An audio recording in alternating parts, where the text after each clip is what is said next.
সুলতান আপনি লিখেছেন, বাথরুমে কি ওযু করা যাবে? রোজা রেখে কানে আঙ্গুল দিয়ে কি গোসল করতে হয়? আজানের জবাব না দিলে কি গুনাহ হয়? আদালত প্রাঙ্গণে উভয় পক্ষ আদালতের সম্মতিতে ডিভোর্স দেয়া নারীকে পুনরায় একই ব্যক্তি বিয়ে করে, এরপরে শরীয়তের সমাধান কি? আমার স্বামী স্ত্রী সুলভ আচরণ পর আমাকে গোসল করতে দেয় না এবং উনিও করে না। আমাকে দুপুরে বলে গোসল করতে, এতে আমার নামাজ ও আমল ছুটে যায়। উনি বলে আমার যখন মন চাইবে তখন নামাজ পড়তে দিব। আমি বোঝানোর চেষ্টা করি, সে গায়ে হাত তোলে। আমার করণীয় কি? হায়দার আপনি লিখেছেন, আকিকার জন্য 7 দিন কিভাবে হিসাব করব? শিশু দিনে হলে কিভাবে হিসাব করতে হবে আর রাতে হলে কিভাবে হিসাব করতে হবে? আমার স্বামী একজন প্রবাসী, রাগের মাথায় সে কয়েক মাস আগে আমায় এক তালাক দেয়। রাগ কমে গেলে সে তার ভুল বুঝতে পারে। এখন আমাদের করণীয় কি? বিভিন্ন অনুষ্ঠানে মৃত ব্যক্তির জন্য 1 বা 2 মিনিট নীরবতা পালন করা শরীয়তের দৃষ্টিতে কেমন?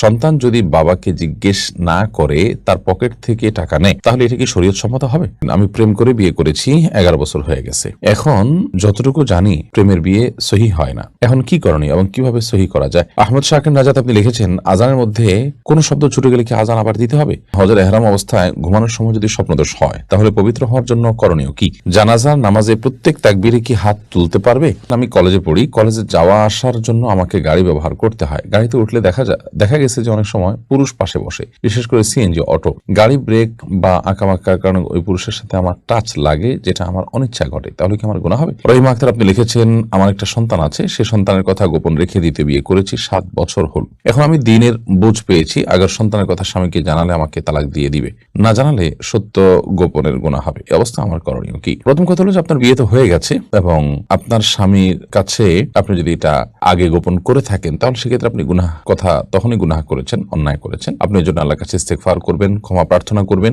এখন নতুন করে জানাতে গেলে যদি সমস্যা তৈরি হয়, তাহলে সেক্ষেত্রে আপনার জানার প্রয়োজন নেই, বিশেষ করে স্বামী কখনো জানার আশঙ্কা যদি না থাকে। আর তিনি যদি একসময় জেনে যাবেন এমনটি মনে হয়, তাহলে সেক্ষেত্রে আপনার এই লুকিয়ে রাখার তো কোনো মানে হয় না। একটা সময় যেহেতু তিনি জানবেনই, অতএব তাকে অত্যন্ত কৌশলে এবং বিনয়ের সাথে নানান ভাবে তাকে ভালোবাসা, মহব্বত এবং স্বামী স্ত্রীর মধ্যকার যে আপনার আবদার আছে, সেই জায়গা থেকে আপনি তাকে বোঝানোর চেষ্টা করবেন এবং জানানোর চেষ্টা করবেন। আপনার অবস্থা, পুরো অবস্থা আপনি সবচেয়ে ভালো বলতে পারবেন। আর এ ধরনের বিষয়গুলোকে অনেক আগ পাশ চিন্তা করে তারপর সিদ্ধান্ত নিতে হয়। বাকি মৌলিকভাবে আমার একটা কথা বলে আপনাকে, যে আপনি যদি লুকিয়ে রাখেন, তাহলে সেক্ষেত্রে আপনাদের বৈবাহিক সম্পর্কে কোনো অসুবিধা হবে না এবং যা হওয়ার সেটা আগে হয়ে গেছে, অর্থাৎ বিয়ে হয়ে গেছে। এখন তার কাছে সেটা জানানোটা হলো পরবর্তীতে আপনাদের সম্পর্কে কোনো অসুবিধা হয় কিনা সেই জায়গা থেকে। আল্লাহ তাআলা মাফ করুন আপনাকে। জান্নাতুল ফেরদাউস আপনি লিখেছেন, আমি কলেজে পড়ি, কলেজে যাওয়া আসার জন্য আমাকে গাড়ি ব্যবহার করতে হয়। গাড়িতে উঠলে দেখা গেছে যে অনেক সময় পুরুষ পাশে বসে, বিশেষ করে সিএনজি, অটো। গাড়ি ব্রেক বা আঁকাবাঁকার কারণে ওই পুরুষের সাথে আমার টাচ লাগে, যেটা আমার অনিচ্ছা ঘটে, তাহলে কি আমার গুনাহ হবে? এখন করণীয় কি? প্রথমত, এ ধরনের পুরুষের সাথে একজন পরনারীর পাশাপাশি না বসা উচিত। হাতে ব্যাগটা কোনো কিছু থাকলে সেটা মাঝখানে দিয়ে দেওয়া দরকার, তাতে আপনি বেঁচে থাকতে পারেন। এইটুকু অন্তত আপনার চেষ্টা থাকা উচিত। এবং অনিচ্ছাকৃত এরপরও যদি ব্রেকের কারণে আপনার টাচ হয়ে যায়, তাহলে সেক্ষেত্রে ইনশাআল্লাহ গুনাহ হবে না। কিন্তু নিজের সর্বোচ্চ চেষ্টা থাকতে হবে যাতে করে পর্দার খেলাফ না হয় এবং তার শরীরে স্পর্শ না হয়। এরপরে প্রশ্ন করেছেন শাহিন আলম, আপনি লিখেছেন, জানাজার নামাজে প্রত্যেক তাকবীরে কি হাত তুলতে পারবে?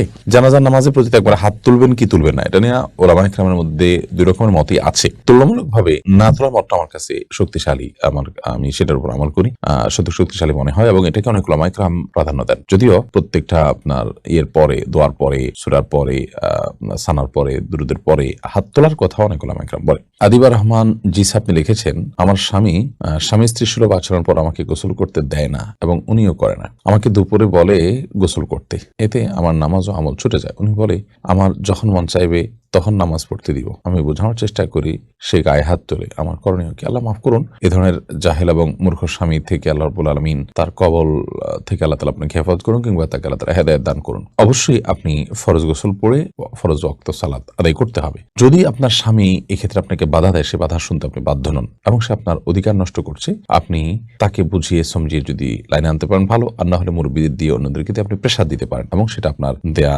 রাইট, প্রচলিত আইনেও আছে, আবার আপনার জন্য সেটা রাইট ইসলামের দৃষ্টিকোণ থেকেও আছে। বিদায় সেটি আপনি করবেন। প্রয়োজনে তাকে ত্যাগ করে আপনি অন্যত্র কোনো ভালো সঙ্গীর সাথে বিয়ের চিন্তা ভাবনা করতে পারেন। কারণ যদি সে এরকম হয় এবং তার ভিতরে কোনো পরিবর্তন না আসে, তাহলে সেক্ষেত্রে যে ব্যক্তি আল্লাহর বিধান পালন করতে বাধা দিবে, ফরজ বিধান পালন করতে বাধা দিবে, সে ব্যক্তির সঙ্গে আপনি নিয়মিত সংসার করে যাবেন এবং হারাম লিপ্ত হতে থাকবেন এবং গুনাহ ছেড়ে দিবেন, সেটা কিন্তু আপনার জন্য জায়েজ হতে পারে না। আহমদ শাকির নাজাত আপনি লিখেছেন, আজানের মধ্যে কোনো শব্দ ছুটে গেলে কি আজান আবার দিতে হবে? হ্যাঁ, কোনো শব্দ যদি ছুটে যায়, তাহলে আজানের মধ্যে মনে হলে সেটি আবার আপনি রিপিট করবেন।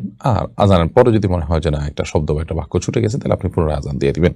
এরপরের প্রশ্ন হলো মাহমুদুল হাসান আপনি লিখেছেন হজের এহরাম অবস্থায় ঘুমানোর সময় যদি স্বপ্নদোষ হয় তাহলে পবিত্র হওয়ার জন্য করণীয় কি? এহরামের কাপড় খুলে গোসল করলে কোরবানি করা লাগবে কিনা? হজের এহরাম অবস্থায় যদি আপনি স্বপ্নদোষ হয়ে যায় তাহলে সেক্ষেত্রে পবিত্র হওয়ার জন্য যদি ওই কাপড়ে নাপাক লেগে থাকে, কাপড়ে যে অংশে নাপাক লেগেছে সে অংশ আপনি ধুয়ে ফেলবেন। যদি কোথায় লেগেছে এটা আপনি চিহ্নিত করতে না পারেন তাহলে সেক্ষেত্রে ওই কাপড় আপনি চেঞ্জ করবেন। কাপড় খুলে গোসল করবেন, তাতে কোনো অসুবিধা নেই। কাপড় খুলে গোসল করার কারণে আপনার আলাদা দম দিতে হবে না। আর যদি কাপড় খুলে আপনি গোসল করে থাকেন এবং সেলাই করা কোনো কিছু পরে থাকেন আবার এর মধ্যে, তাহলে সেক্ষেত্রে আপনার দম দেওয়া লাগবে।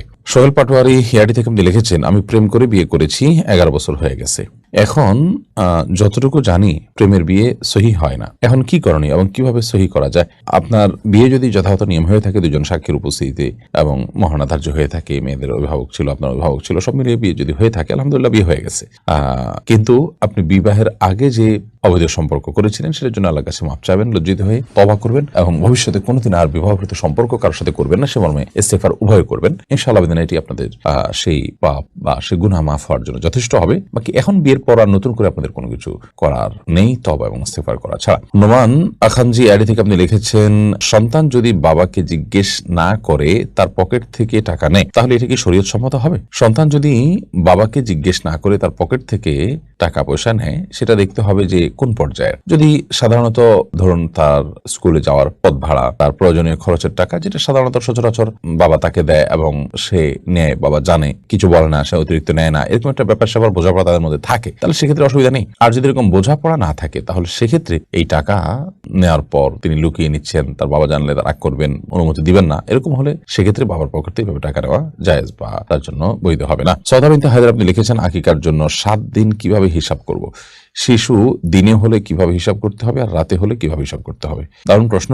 মূলত চন্দ্রবর্ষ অনুপাতে দিন আগে নয় বরং রাত আগে আসে, যার কারণে সন্ধ্যা থেকে দিনের হিসাব শুরু হবে। ধরুন বৃহস্পতিবার সন্ধ্যা থেকে আপনি হিসাব শুরু করছেন, তাহলে সেক্ষেত্রে বৃহস্পতিবার দিবাগত রাত বা সন্ধ্যা যেটা, এটি শুক্রবারের রাত, যেহেতু রাত আগে আসে, অতএব শুক্রবার শুরু হয় বৃহস্পতিবার দিবাগত সন্ধ্যা থেকে, আবার শনিবার শুরু হয় শুক্রবার দিবাগত সন্ধ্যা থেকে। ঠিক এই জন্য সন্তান যেই যদি রাতে জন্মগ্রহণ করে তাহলে সেক্ষেত্রে সেটি যে এই রাতের পরবর্তী যে বারটা, ওই বারের অধীনে বা সেই দিনের অন্তর্ভুক্ত হিসাবে গণ্য হবে। আর যে বারে জন্মগ্রহণ করেছে সে বারের আগের বারে আকিকা দিবেন, তাতে 7ম দিন হবে, 7 দিন পর নয়, বিষয়টা 7ম দিন। অতএব আপনার সন্তান ধরুন জুমাবারে জন্মগ্রহণ করেছে, তাহলে পরবর্তী বৃহস্পতিবার যেটি সেদিন হবে 7ম দিন এবং আকিকার দিন। ফারিহাই আপনি ইউটিউব চ্যানেলে আমাদের প্রশ্ন করেছেন আমার স্বামী একজন প্রবাসী, রাগের মাথায় সে কয়েক মাস আগে আমায় এক তালাক দেয়, রাগ কমে গেলে সে তার ভুল বুঝতে পারে, এখন আমাদের করণীয় কি?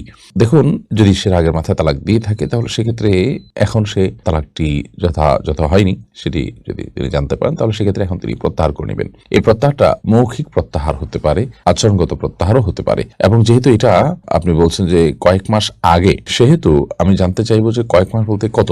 যদি 3 মাসের মধ্যে থাকে তাহলে সেক্ষেত্রে তিনি প্রত্যাহার করে নিলেই হয়ে যাবে। আর যদি 3 মাসের বেশি হয়ে যায় থাকে তাহলে সেক্ষেত্রে আর সম্পর্ক আপনাদের মধ্যে নেই। এর মধ্যে 3 মাসের মধ্যে আর প্রত্যাহার করেন না, এক তালাক দিয়ে এভাবে পড়েছিলেন, 3 মাস পার হয়ে গেছে, তাহলে সম্পর্ক আপনাদের মধ্যে নাই। এরকম অবস্থায় এখন আপনারা চাইলে নতুন করে বিয়ে পড়িয়ে স্বামী স্ত্রী হিসাবে নতুন করে মহর ধার্য করে আবার আপনারা সংসার করতে পারেন সরাসরি। যেহেতু আপনাদের মাত্র একটি তালাক হয়েছে, চূড়ান্ত বিচ্ছেদ হয়ে যায়নি।